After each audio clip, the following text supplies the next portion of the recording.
समाचार agency of India की Sai news में खबर @1 मिनट में आपका स्वागत। देखिए, बात तो यही है ना कि राम थे, इस बात का ज्ञान हमको पुराणों से होता है और पुराणों में ही विधि विधान भी बताया गया है कि कैसा मंदिर हो। स्मृतियों में, धर्मशास्त्रों में ही पूजा की पद्धति बताई गई है, प्रतिष्ठा की पद्धति बताई गई है। तो इसके जानकार धर्माचार्य होते हैं। तो जो धर्माचार्य हैं वो धर्म के ज्ञाता हैं, जो राजनीतिज्ञ हैं वो राजनीति के ज्ञाता हैं। इसी तरह से जो कानूनविद है वो कानून का ज्ञाता है, जो स्वास्थ्य के बारे में जानकारी रखता है वो उसका विशेषज्ञ है। आप पत्रकार हैं, आप इस पत्रकारिता के क्षेत्र के विशेषज्ञ हो सकते हैं।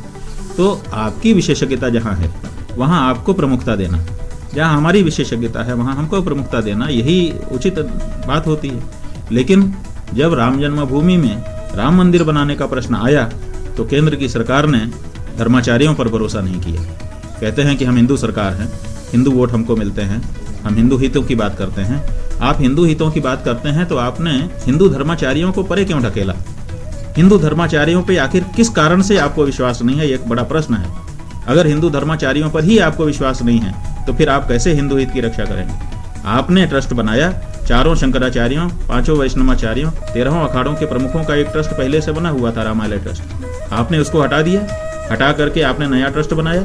ये भी नहीं बताया कि हम इस ट्रस्ट को क्यों हटा रहे हैं। आपने किसको बना दिया? हमने गिना दिया। आपने अपने संगठन के, आपके लोगों को बना दिया। यही नहीं, अब आप चंदा कर रहे हैं। इस समय चंदा करने के लिए पूरे देश में आपके कार्यकर्ता जा रहे हैं। अभी छत्तीसगढ़ के प्रमुख सचिव ने राम जन्मभूमि तीर्थ क्षेत्र ट्रस्ट को पत्र लिख करके पूछा था कि आपने चंदा इकट्ठा करने की जिम्मेदारी किन संगठनों को दी है। तो वहाँ से लिख करके आ गया है वो पत्र कि हमने राष्ट्रीय स्वयंसेवक संघ और विश्व हिंदू परिषद को ये जिम्मेदारी दी। अब सवाल ये है कि सरकार या कोई ऐसा बड़ा संस्थान जैसे राम जन्मभूमि ट्रस्ट जैसी, जब ऐसे लोग कोई कार्य करते हैं तो निष्पक्षता, पारदर्शिता और विशेष करके आर्थिक मामलों में होनी चाहिए।